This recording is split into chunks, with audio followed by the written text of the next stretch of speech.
Hi, everyone. Welcome back to Everybody Has a Podcast. And I am very excited today to welcome today's guest. Rick Niemi is in the house. He is the CEO of Valor Compounding Pharmacy, but the host of God's Economy podcast, Living Beyond the World System. Rick, thanks for coming in today. Thanks for having me on today. I'm excited to talk to you. The baseline here, Rick and I met actually because of a show we produce called The Genergy Effect, which you guys see us talk about on Instagram and YouTube. And, we make Gary and Yesie's show, and we're super honored to do that. Yeah. But dude, when you were there and I was listening to your story, I was like, how do I get Rick to come in and talk to me?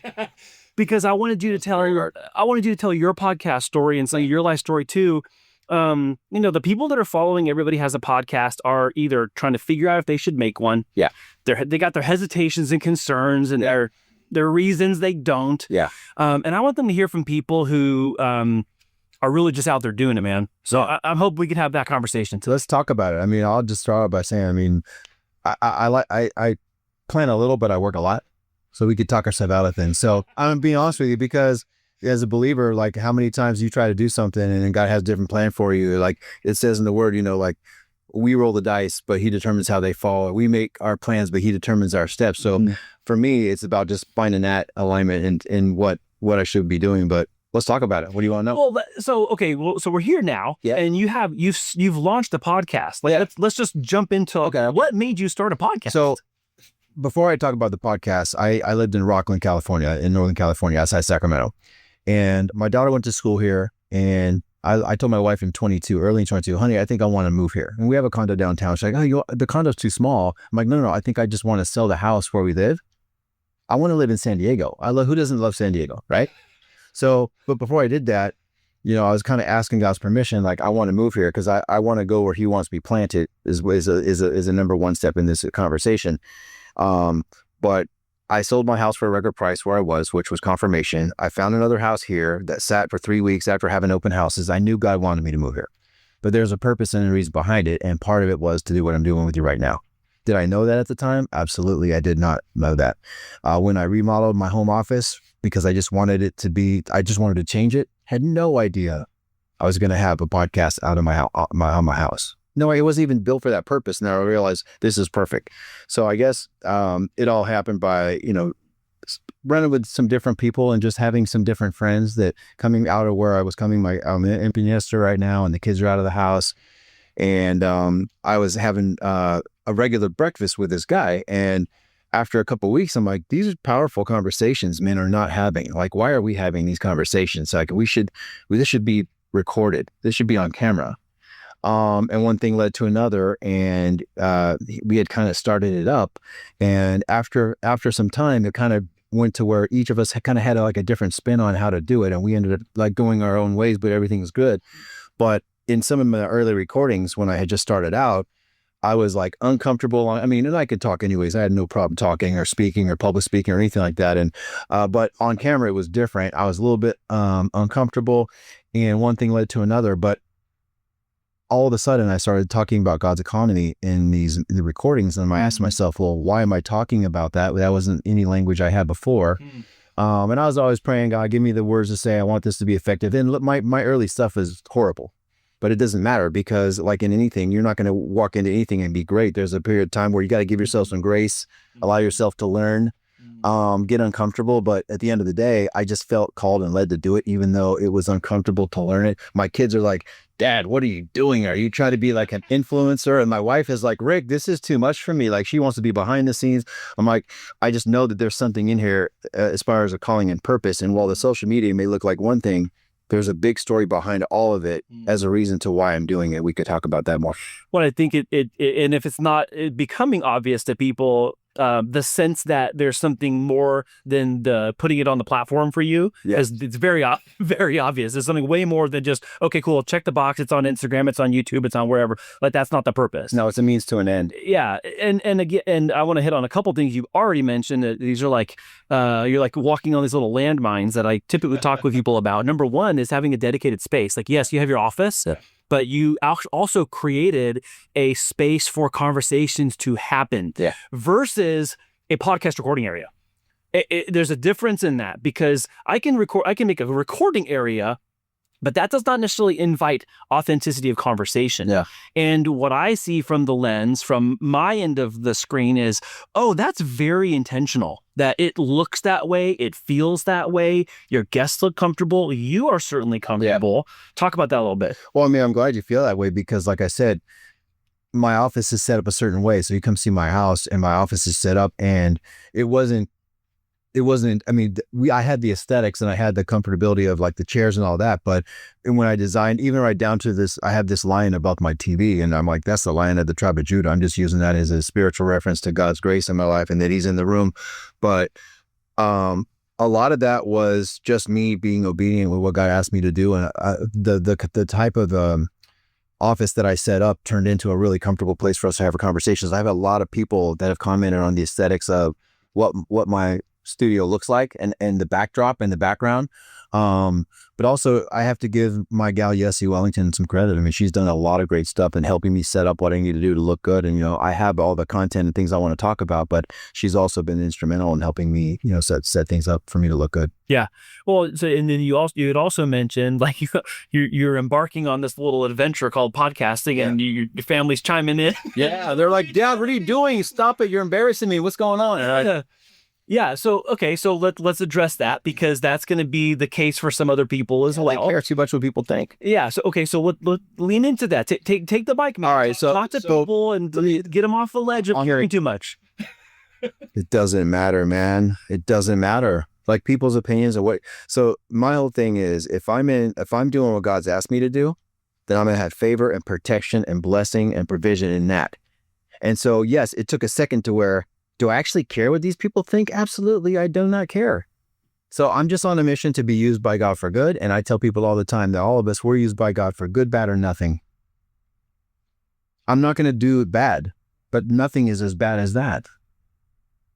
So this is my way. I've already seen me doing this. I just didn't want to take the steps to actually do it. And I would say the hardest part is losing to no decision. People will lose to no decision in their life because for whatever reason, they talk themselves out of it. They overthink it. They have fear. They have this reason. They have that reason. All these reasons why they won't do it. At the end of the day, if God's calling you to do something, or he's putting something on your heart to do something. So I would get to question, what is the reason you're having a podcast? Because that matters a lot. And so even for myself, I'll tell you, did I naturally want to do this? No, not necessarily. But in 2006, I feel God asked me to encourage. One of my gifts is encouragement, and my others is generosity. And with encouragement, I was writing blogs for 3-4 years in early 2006 through 2010. They didn't have video. I mean, they did, but it was kind of new, and it wasn't like this. It wasn't like this. Yeah. So when I was having this conversation with this friend and we were talking about a podcast, I'm like, wait a minute, this is 2.0 of that. So then I have to so now instead of writing, I'm on camera, I'm talking about it. Mm-hmm. So that's why this has already been planted years and years ago that God had me doing this, but I just had to get over the uncomfortableness of the fact that I wasn't yet good at it. I hadn't yet started it, and what were my friends going to think and all that. But at some point, I mean, I'm going to be 55 here, man. I could care. I mean, if we're not caring what people, you know what I'm saying? I mean, I do not have any type of time for that, man. I do not. I'm only 47. I'm not going to wait. No, I'm not having time for like, well, what is this person? I'm not making decisions based on what, if we made decisions based on what everyone else wanted, well, we wouldn't even have an identity ourselves. I wouldn't be right here talking to you doing this. I'd be doing their version of whatever my life should look like, which is not what I said, not what I signed up for nor subscribed to. Facts. Commonly, I'm the one over here ranting. I'm glad I could share it with you. No, you can just go for it. I'm just going to keep teeing you up, man. Tee me up.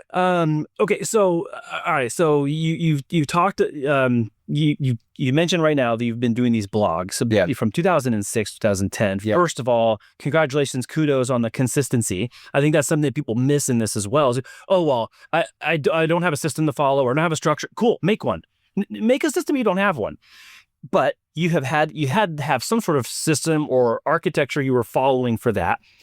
What is your architecture you're following now for God's account? So when you say architecture, what do you mean? Like, tell me. Like, how often are you recording? What's deciding? How are you deciding your episodes? Let's talk about some of the nitty gritty of like, how often are you filming? How often are you airing? That kind of stuff. So I started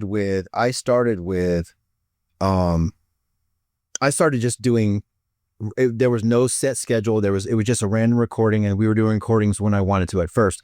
And then what I realized was when I wanted to talk about something, I would come up with the content myself, which it didn't take very long once I started practicing it. Now I think I record, for every day's worth of recording, I get 2 months.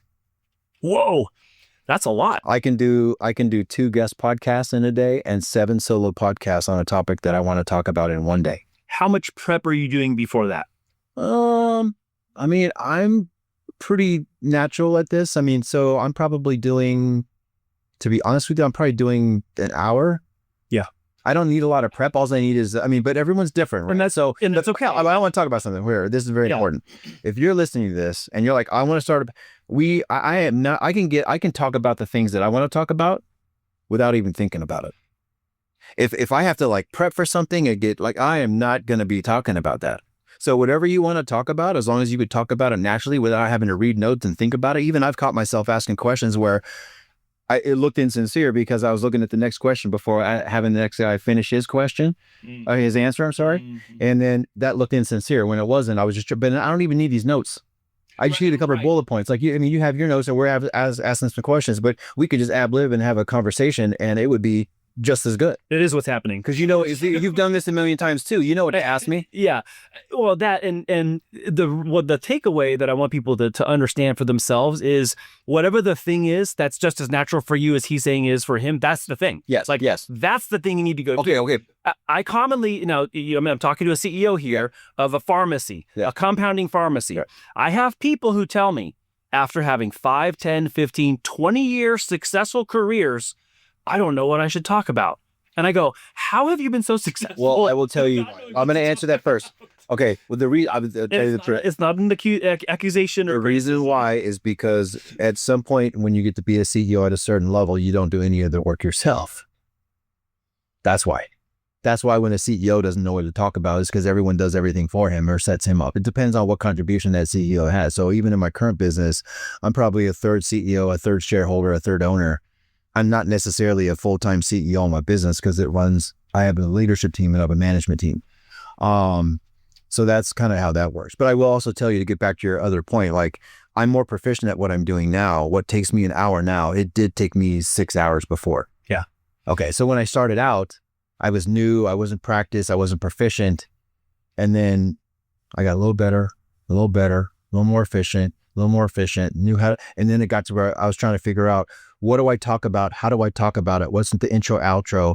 When do I change the camera angle? So now I've gotten into where I have a certain camera angle where I'm talking about a subject myself, and it's just me talking. I don't have a guest on this one. And then when I get into the question time where I'm asking the questions, the camera changes and then I ask some questions. So it kind of shakes up but this is also Yessie's brilliance. I mean, that's what she's really talented at, just setting me up like that. But when it comes to the content, it's my job, whoever's doing the podcast, to get the content and just know how to speak about it in a way that people want to hear and understand, and they want to hear more about it. Yeah. And so for me, what I'm trying to do is I'm trying to bring the thought of God's economy in their life. And it's, again, not for me to tell you what it is.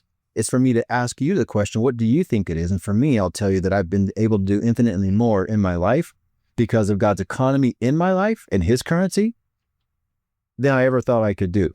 So never qualified for anything technically I've ever done, didn't finish college, didn't come from the perfect home, all of these things. But yeah, here I am married. No, I'm not saying if we're having divorce, I'm just saying I've been blessed to not have divorce and be married for 32 years this coming year. Wow. 30, congratulations. Yeah. 32. Yeah. And I've been blessed to have kids and I'm living a life that I never actually thought I would live. And I feel really grateful for that. Wow. Wow, man. Yeah. That's awesome. And I'm thankful that you're out here doing this, because I think there are people that need to hear exactly what you're saying, that maybe they relate to some part of that, where they've faced adversity, they had to overcome something or maybe numerous things, and would also themselves credit God's hand in that over and above just their own personal effort. Yeah. I certainly have my own stories like that as well. And this isn't just Andy's doing right here either. Absolutely not. Yeah. I'm capable on my own of way less than this. So that's what I'm trying to say. And and by the way, that's where we can have a testimony of God in our life that, I thought I could do this, but he did infinitely more. and what does that look like in your life if you're trying to do something, and that's, it's whatever we're capable of is great. But when we include God and honor God in those things, and we invite him into these things, he can show us ways of doing things and give us the type of favor that we can't just get from the world. And that's why I talk about what is God's currency versus the was. Has there been any part of the process for you in establishing a show and then having it become like this recurring thing that challenged you in an unexpected way? To be honest with you, technical or non-technical? No, it's not technical. So I mean, I'm just being transparent. Like, we can have a conversation about anything, and for some reason, I think I have an answer for everything. But I didn't think I could interview people. Really? Yeah. What? Like, what do you? Why not? I didn't think like it wasn't part of your. I didn't. No, it's just I'd be more apt to sit on the other side where you're asking me questions than for me to ask someone else questions. Not that it's because I'm not interested. It's just because my brain just never used to think like that. But so this has got me to be more curious in a genuine way about other people. It's been a journey of like, what are the actual best questions to ask this person? How can I have a natural conversation where it doesn't look too scripted? How do we have a conversation that's interesting and people want to hear the answers of what I'm asking? So, I mean, I didn't think I didn't see myself as a good interviewer. I would give answers and I have opinions on things. Ask me about anything. I'll have an opinion on anything. It doesn't matter what it is. And I'll have something to say. For me, like the words never stop. And that's just my thing.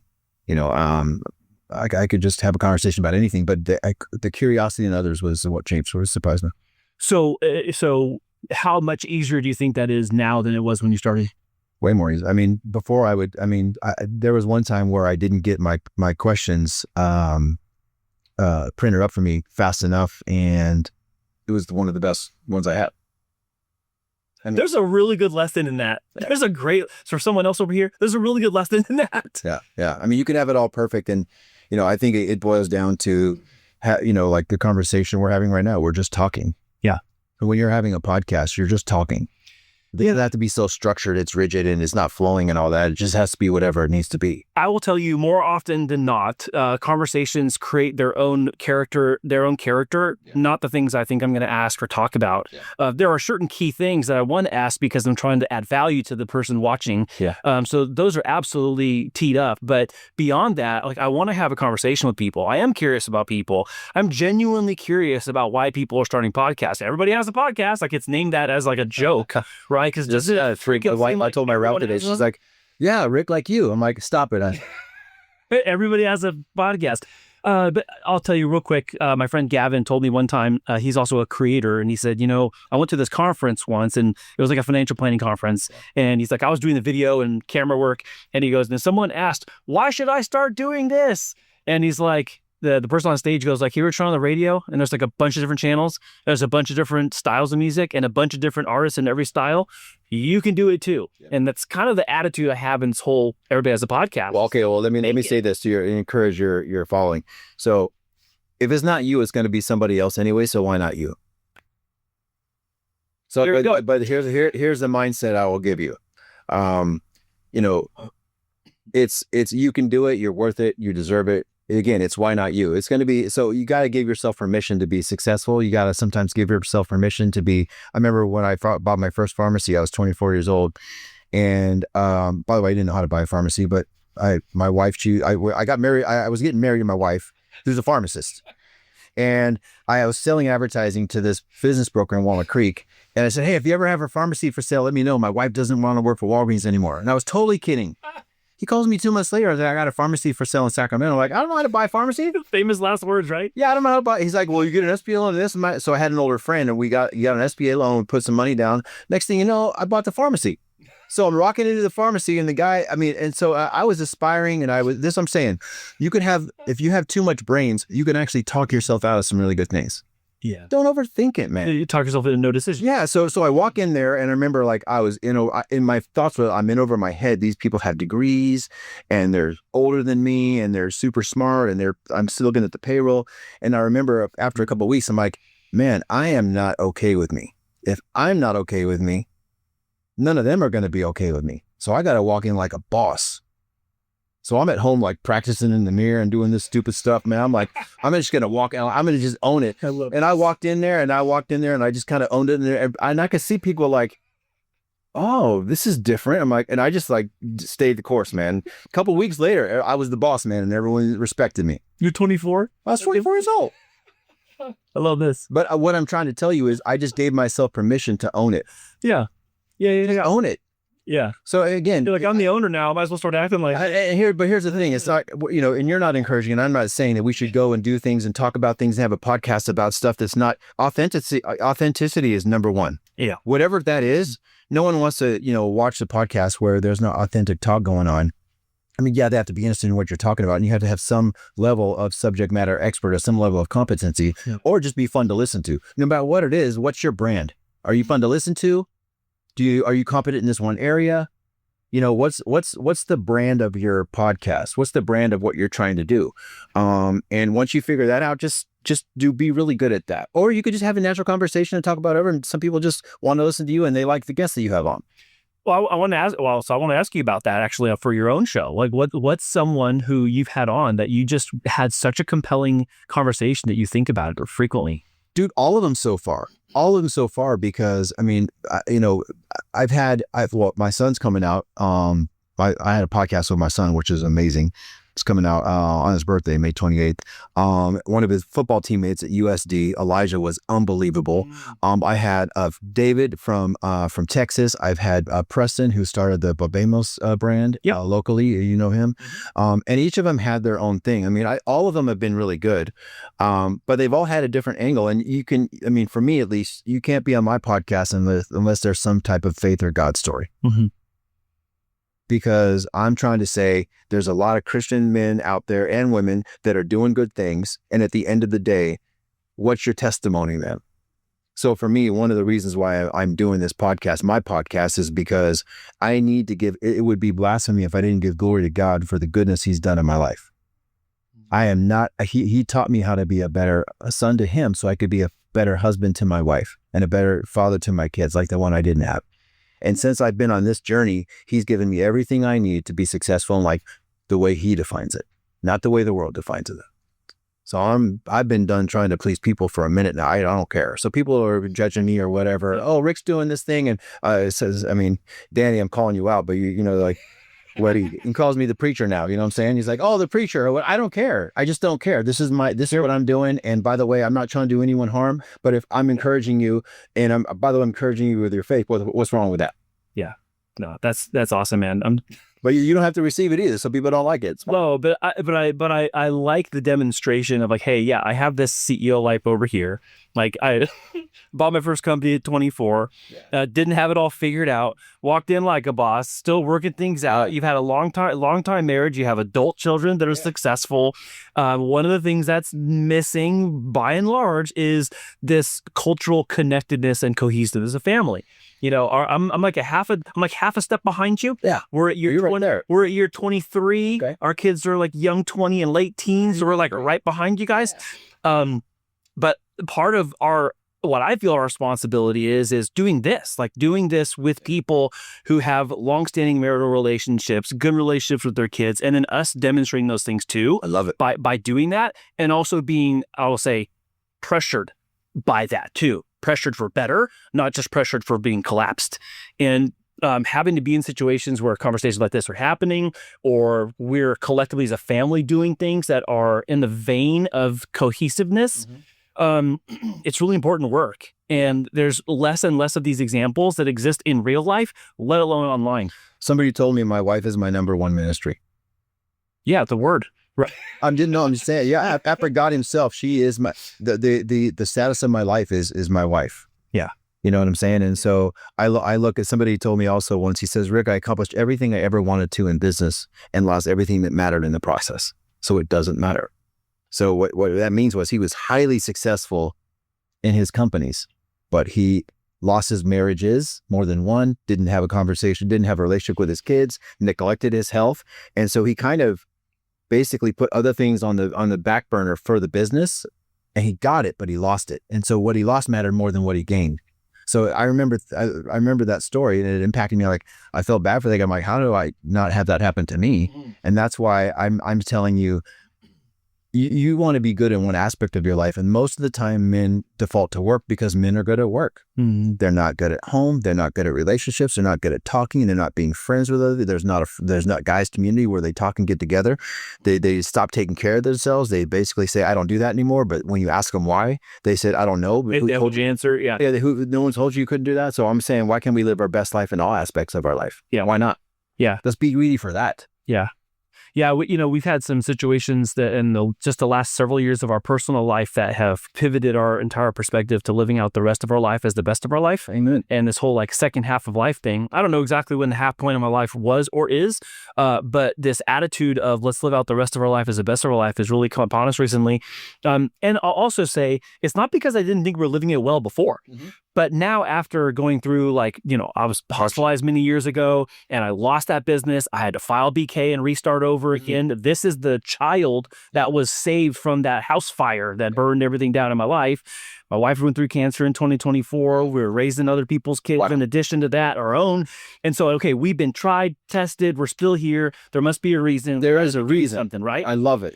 And so there's this this good pressure that I feel, this like duty to do these kinds of things for ourselves and also to help other people do this for their own legacy, their own life, their own like leaving a trail behind for the next generation that by and large, if they're not going to come and find guys like you and me, they're going to go find somebody else, to your point. Yeah. And is that somebody else going to be a faithful servant following a path of righteousness, if you will? Yeah.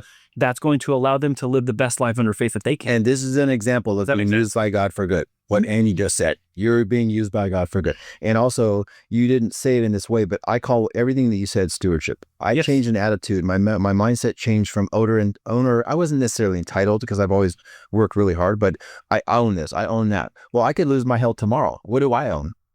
Now, I don't own my health. I don't own my house. My business could fall apart if God wanted it to. Who knows what? It's all his anyways. So an attitude of stewardship changed my mindset. And that attitude got me more in a grateful spirit and more when I wanted to pour out. So I know, and I know we didn't really talk about this, but maybe this is probably the right way to ask it, is I know you've had great trial and testing in your life too, and you've had to restart. Why or what was the like ultimate motivation for like never giving up for you? Was it a moment, or was it a series of moments? Or it was like a moment. I mean, thing, man. I had a tough upbringing. My pops was not in the house. He was never really wanting to be a part. That was a hardship for me. My mom was doing the best that she can, and she did the best that she could, and there's no hardship there. But there was just a lot of struggle, and I learned to cope a certain way, and it wasn't necessarily healthy. I would say, I had a lot of anger and I wanted like a chip on my shoulder to prove things when I was younger. But when I met Hilda, and I realized basketball was what probably saved me in high school. I was good at sales after high school. I was kind of on my own at that moment. Like I wasn't at my mom's house. I know it was just me. I mean, there was about 6 months I was stealing food, man. I would AM PM. Other people's hamburger. I mean, so that got me to a point where I knew and then I remember that I seen this one guy. I saw this one guy going to Craig and Auto Parts, and I just looked at him. And then a few minutes later, I saw this guy in a BMW get out with a suit and a briefcase, and I just wanted to be that guy. I didn't know what that meant, but I wanted to go for it. So I think when I met Hilda, I stopped being less angry and just more full of what God was doing in my life. But I just wanted to be great, or my best self. I didn't know what that looked like because it wasn't modeled for me. I didn't get to see a dad and a mom in the house, how they interacted. I didn't get to see someone. I wasn't told to go to college. You're going to college. I mean, there was no conversations like that. So I think I was just driven, and somebody when I was younger brought out a magazine of John McEnroe on the cover of Sports Illustrated, and he said, "This is you." I'm like, "What do you mean?" He's like, "He's tenacious." So I just wanted to get out of where I came from and grow into whatever God had for me. And I didn't even know, because at the moment I wasn't really following God at that point. I was believing in God, but I didn't know how to follow him because no one really showed me at that time in my life. But As I started to give God more of my heart and more of my heart, I mean, that's great. But he kind of let me run my first business for 10 years, the first 10 years. And I had this business for 10 years and then it fell apart. And I was like, so God, why did you do this? And the truth is that I was just going down the wrong path. I was going down the path of the guy that he got everything, but lost everything. So he took it away from me before I got too crazy, taught me how to be a good person, taught me what I did for work wasn't my identity. My identity was rolled up in that CEO of my first pharmacy business. My whole marriage to Hilda for the first 10 years was that darn business. By the way, try getting married and having a business where you're the sales guy and your wife has to do the work when you get more business. That's what happened. Oh, man. I'm out there selling and doing whatever. And every time I get more business, she had to do more work. So it was like a perfect storm. Oh, no. But I was also rolling around like I just was misguided and was going down the wrong path. And he got my attention, got me back on track, let me realize I'm just a son of God. I'm just Rick. Nobody special.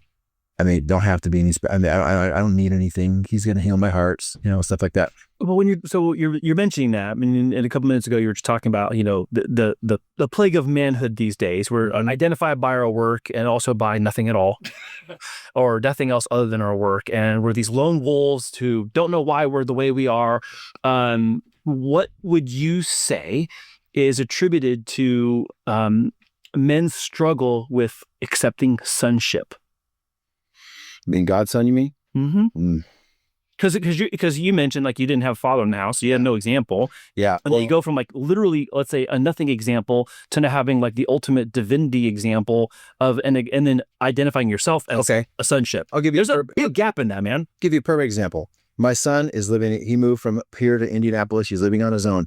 My son does not want to need me in the ways that he has needed me up to this point in his life. I told my son when he was in high school, son, I love you, but you're living my life. That's my truck. This is my house. That's my penthouse you live in. This is my stuff. Don't you want to be great for yourself, or you just want to live off what we've done? And he was really mad, but it really lit a fire under him. But you asked me the question, why do guys avoid sonship? We don't want to need a God. We don't want to need help. A guy's not going to ask another guy for help, barely, let alone a God in heaven. I don't know what you call it. Pride. Let's define all the reasons. Pride, fear, loss of control, blah, blah, blah, blah, blah. It doesn't matter. There's all these reasons why, I was having a conversation literally right before I came over here. I was in Point Loma having a coffee with this dude who I don't know very well, but do we need a God in heaven? Are a capable man or woman can be misguided to think that they don't need God. But I only knew that because he's the only dad I've had. But if you've had good parents and you had an education, and you have had people to lean on, you could have the sense that you don't need God. But all I'm saying is, why not invite him in? So my thing to this guy this morning was, even if you have unbelief, let's go to God with that. You know what? I want to believe in Jesus, but help me with my unbelief. Show up and show me that you're the way, the truth, and the life. Guys are tough, man. It says it's easier for a man to go through an eye of a needle than for a man's heart to change. Yeah. This is a tough thing. So it's like, and I always tell the story of Nebuchadnezzar, where he was this proud king, he was a ruler, and Daniel said, if you keep with the pride, man, you're going to lose your kingdom. And he did it again, and he was a wild beast in the field for 7 years. He did his time, but God gave him his kingdom back. So do we own our mental health? Do we own our mind? Do we own all of that? I mean, no, that's why we got to keep our mind sharp. We got to protect the mind. We got to protect the heart. We got to do these things. But we all know the reasons why guys don't want to surrender to a God in heaven. Mm-hmm. But at the end of the day, if they've never done it, what would it hurt to try it? Yeah.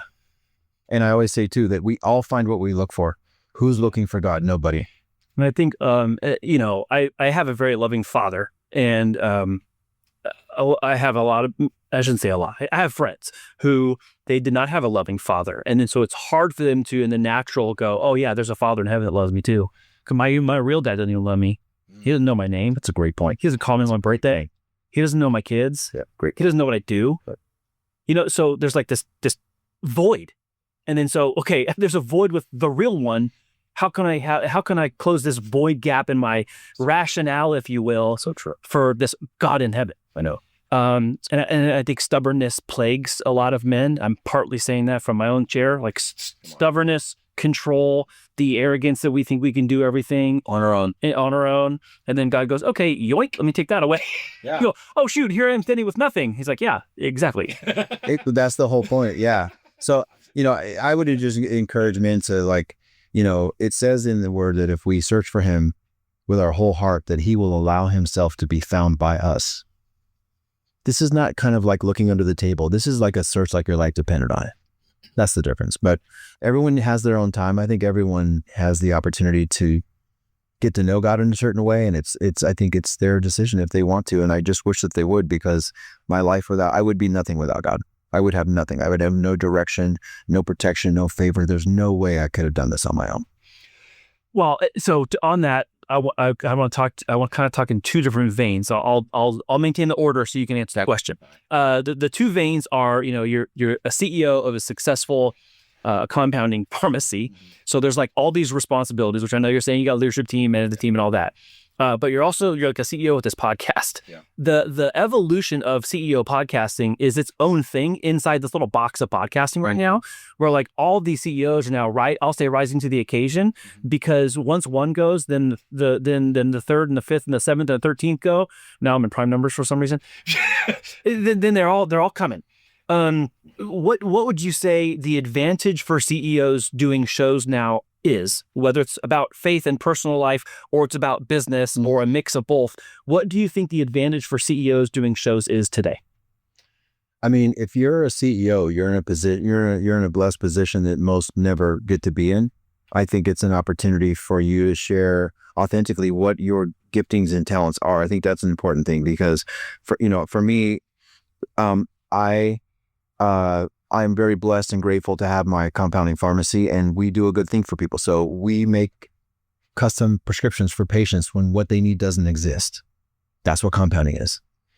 If we are not making it, the patient doesn't have an option, because we're usually the last resort. I'm not wholeheartedly passionate about pharmacy.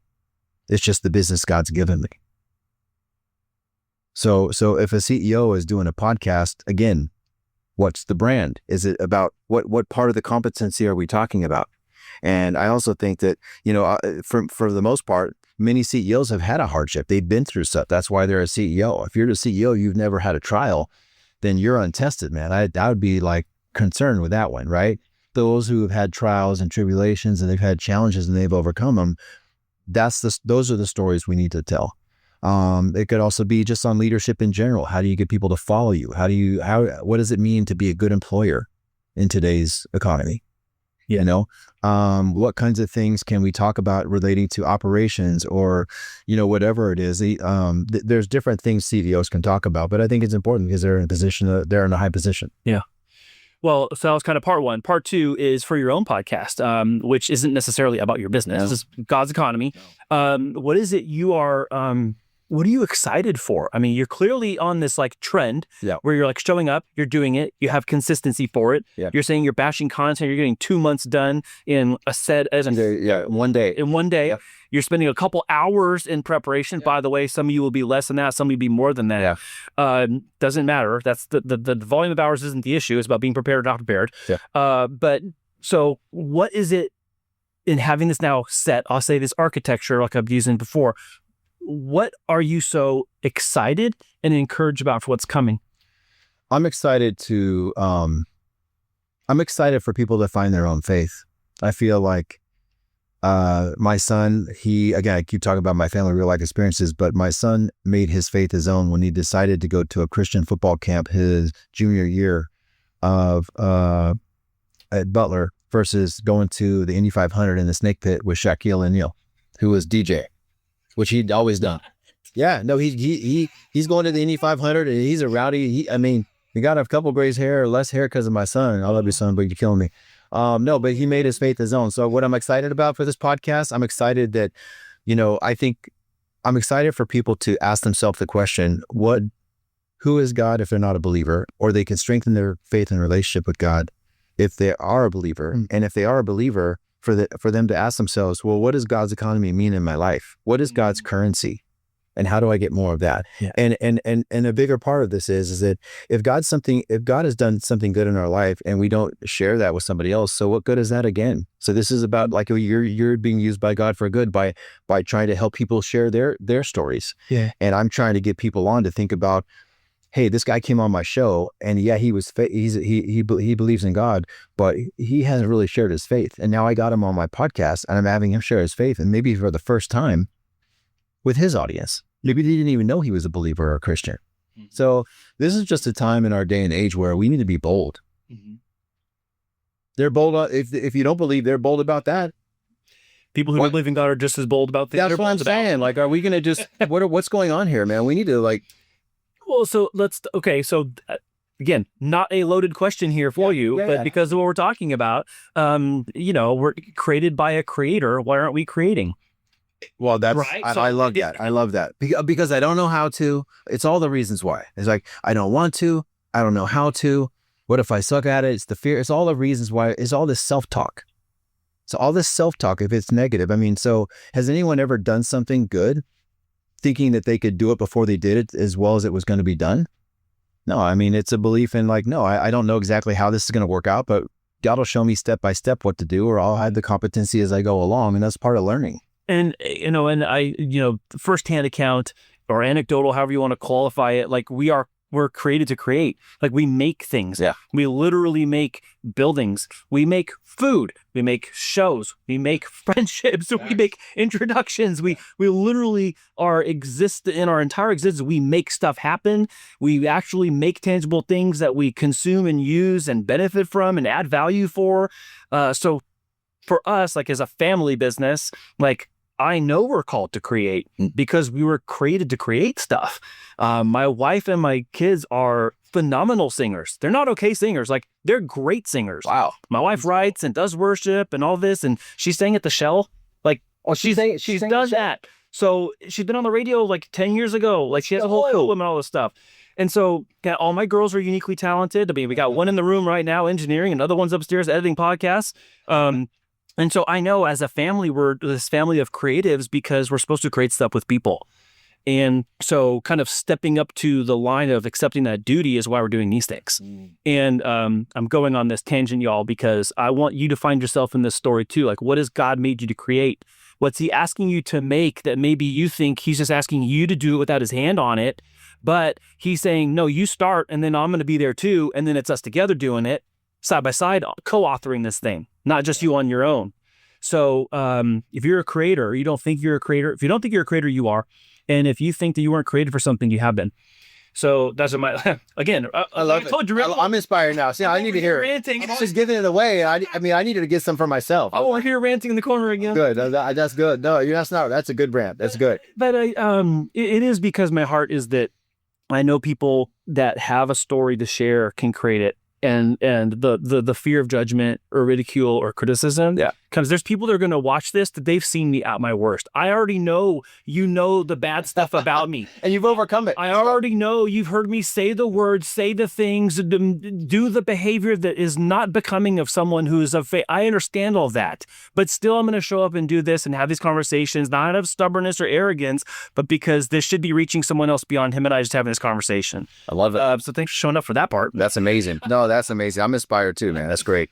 All right. So to close out, these are a little bit more surface level, but I love asking these questions because I like hearing the answers. The first one is, if you had a chance to interview anybody, who would it be? Oh, that's a great question. And it's okay if you take time. No, I intentionally didn't tell you this was coming. No. Who would I want to interview? Yeah, who's somewhere you'd want to interview and why? I would love to interview John Maxwell. I used to read his books. Christian author. Yeah. Public speaker.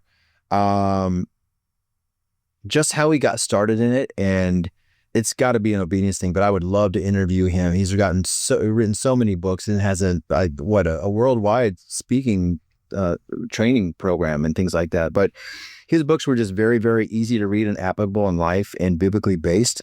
And it gave me a lot of what I needed when I was younger. It's probably him. Awesome. That's a great answer. I've never had anybody answer that. Yeah. That's a good one. And then the last question is, if I hand you the microphone in an arena with 100,000 people watching, and you get to say and express gratitude to somebody, I know you have lots of people you love. Yeah. This is absolutely putting you on the spot. Oh, no, this is easy. Who do you want to say thank you to, and what do you want to say? Oh, my wife, 100%. Every single thing that's good in my life has come from her. My kids, my career. And she basically balled out when we were younger and just carried us while I was trying to figure out the entrepreneur stuff. And it's my turn to take care of her. But my wife, number one, would be guaranteed. That's awesome. Yeah. All right. Well, anything else I didn't ask that I should have? No, I guess that's the third question, isn't it? No, but no, this is great conversation, and I like the fact that you're trying to give your audience some encouragement to start their own podcast or why. I think that I would encourage you to think a little bit less and do more. I think the solutions and the answers come from the work, not from the plan. So you could plan to death and not get anything done. So, have a plan, you know what I'm saying? But answer some basic questions, and even talk to Andy about, structuring it up so, you could frame it up and, okay, here's what I'm going to talk about. Here's my natural giftings. Here's my area of competency. I could talk about this forever, but then build some structure around just getting started, and just do more and think a little bit less. Because the mind is it could get us sidetracked, and then you'll lose the no decision for too many times. So just work more and plan less. Dude, that's a great answer. I've never had anybody say that either, but that's a great summation of what of my long-winded answer to people. I'm going to just start saying that now. Thank you for dropping that, because I can go back and replay this one 100 times and just send that little soundbite to people. Yeah, it's not in the plan, it's in the work. Whoa. Work. Yeah. Wow, that's awesome, man. Yeah.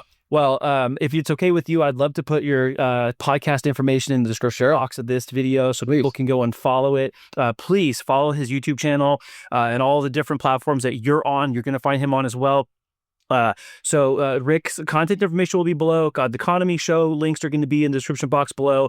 And then also last piece for me is, if you're talking to somebody in your life that love and trust, and that the next step that's for them is to do this, is to sit on camera and have conversations and share their wisdom, share their life story, share their testimony, then I want you to encourage them in the next right step of their life, even if it's not with us. That sounds crazy, but I want them to do it even if it's not with us, okay? Thank you all for watching. Rick, thank you again for having me on. I show. appreciate you. Such an awesome conversation today. It was great. Thank you all for watching, and we'll see you again next time. Bye.